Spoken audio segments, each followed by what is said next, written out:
I need you to hear me loud and clear when I say this. I want you to stop listening to your favorite plant experts and start listening to your plants instead. Welcome to the Rooted in Growth podcast, a podcast dedicated to cultivating personal growth, digging deep, and blossoming into the best version of ourselves. I know a lot of people may look at me as a plant expert in their eyes, but when you're following me or your other favorite plant creators and we're teaching you about our experience with plants, how we take care of them, what has gotten us the results that you see in our videos, the products that we use, all of that.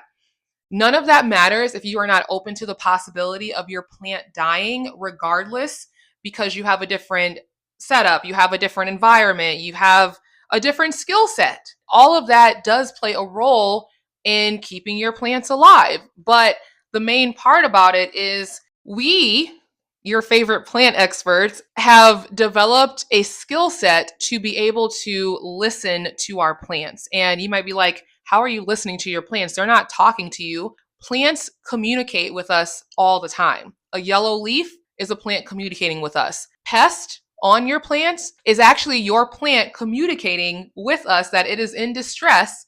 It has sent out distress signals and has attracted those pests to it. So again, when you see pests on a plant, your plant is probably stressed out. There are different ways that our plants have communicated with us, and we as plant parents have developed, again, this skill set to be able to have the discernment and the awareness to understand that it is, one, trying to communicate with us, and two, also learn what it is trying to communicate with us, because every little imperfection outside of the green or healthy look of a plant is a way that a plant is trying to communicate, be it with us or just in nature. Naturally, that's just what it does. And I think a lot of times beginners get very caught up in all of the advice that is out there. And it's really great to find one or a few of your creators that you really relate to, that really their content, the way that they speak, the way that they teach resonates with you, because every content creator also has a different goal in mind for themselves, right? Like what they're teaching may be different from the next person because their goal with their plant collection is different. Someone may be trying to just grow very large plants, and what they teach about is how to get those kind of results. Someone may be just wanting to talk to beginners and speaking about all the things that beginners are going to go through, all things they need to learn. That's what they are, wanting to share with their community. And then you may have someone that, like me, I love growing plants. I love teaching about plants in a very simple, approachable way where it just clicks for you that, one, you feel like you can do it because you can, but two, it just maybe make more sense than someone else that you heard the same message, but it just didn't hit. And that's okay. I mean, we all have a different way that we are approaching taking care of plants. And that's the beauty of the plant community, is that we're all coming from different perspectives. We all have different goals and things that we are trying to achieve within our personal collection. And then we're translating that into content to then help others. But for you as a plant parent, I also, along with that, because it's totally okay to obviously follow your plant creators, your favorite ones, and listen to them, because yes, we have a great wealth of knowledge and advice and experience to teach you, to make it easier, to share with you the things that we learned along the way, the mistakes that we had to go through to even get the results that we do, so that you don't necessarily have to go through that. But part of it is going through those mistakes. Part of it is sitting down with your plants and listening to them. It is paying attention to the ways in which they are trying to communicate with you. A new leaf, what does that mean? The plant is growing, it's happy, beautiful roots, what we're trying to take care of.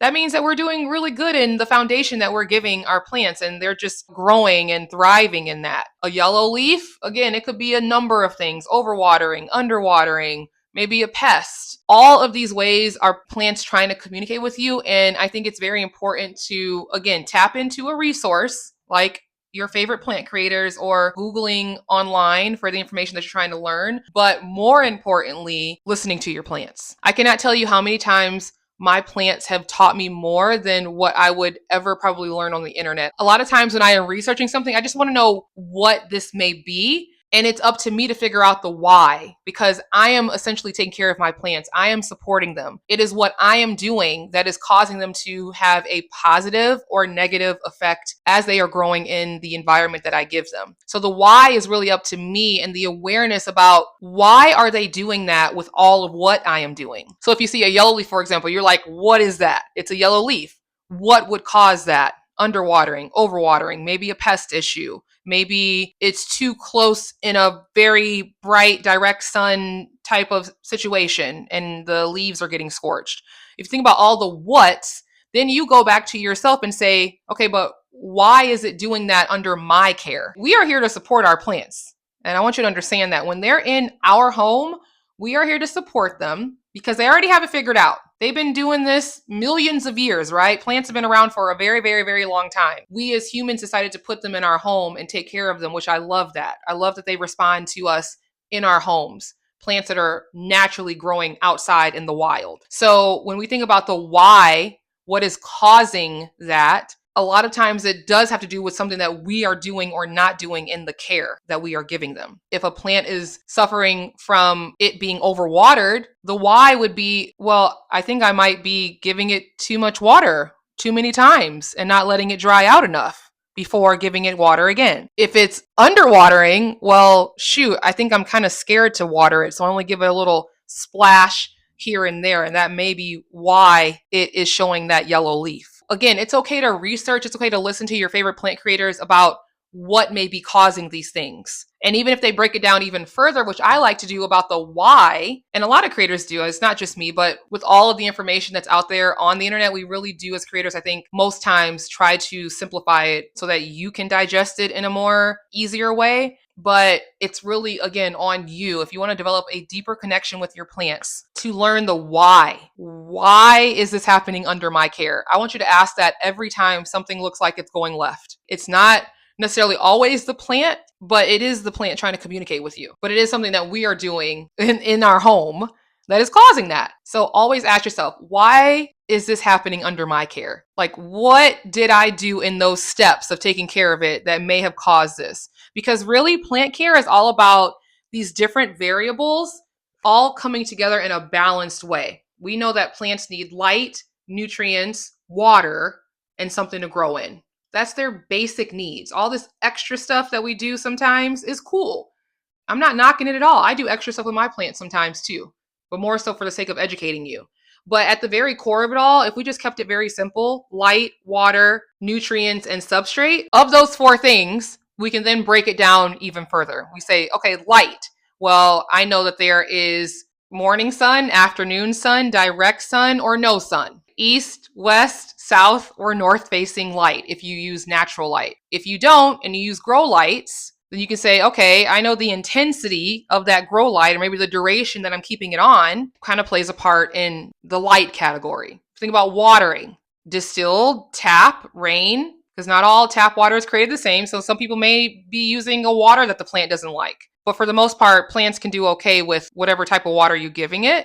But sometimes it's more about the frequency of watering. Are we watering every week and we need to? Are we watering every day? Are we letting the plant dry out a little bit in between the watering? So again, that's how you break down the water category. Just think about all the things that go into it. For nutrients, it's organic or synthetic. Are we feeding it too much? Are we not giving it enough? Right? Are we following the instructions on the packaging of what we're giving it? Is this the right type of nutrients for my plant in particular? I mean, we just have to break things down as simple as we can. And that's what I've always tried to do in my content, is just like really break things down as simple as I can for someone to really grasp that it really is a simple thing. I think sometimes as beginners, we complicate it, and I get it because it's just like so much going on and so many things to think about. But once you really just kind of calm your nerves and say, okay, yes, it might seem like a lot of things, but it's really actually quite simple. We talked about light, we talked about water, nutrients, and substrate. There are many different substrates to grow your plants in: soil, leca, pond, sphagnum moss. There's different things, and figuring out which one works for you to balance out all the other things that we just talked about is going to be best. People sometimes will be like, oh, like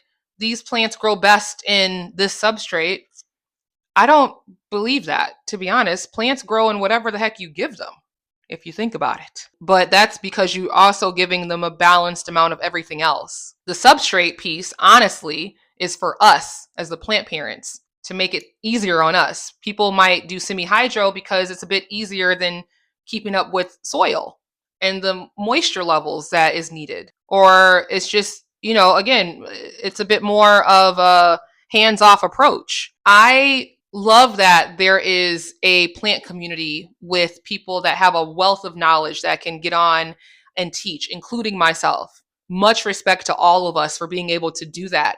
And honestly, in a way, putting the lives of the plants, of the people that watch us, some people are reliant on us. And I think that's a beautiful thing. But I also think it's a little bit dangerous because I don't want anyone to be fully reliant on my advice. I will always tell you to go and listen to your plants alongside of listening to me or some of your other favorite plant creators. But don't just solely listen to the plant experts who might be living in a completely different environment, have different plants, different soil, different everything, and always expect for that thing to work for you. We're just showing you things that do work for us and hoping that it may be the one thing that works for you, but there is no guarantee. The only guarantee is that you are listening to your plants in your environment, in your home. And again, researching the what is happening to the why it's happening in my care. Whew, felt kind of passionate about that one.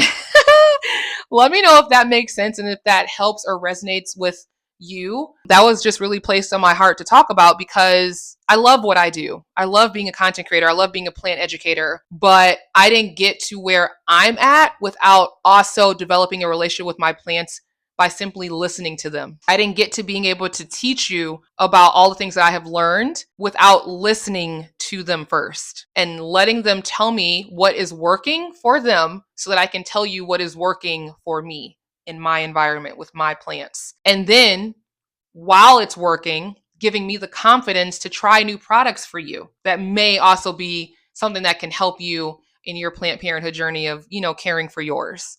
So let me know if you found this helpful. Again, let me know. We can get some conversation started in the comments about how you feel about that. But again, it was placed on my heart. I hope it touches somebody, but I will see you in the next episode of Rooted in Growth because as always, we're here to grow and our plants are going to show us how.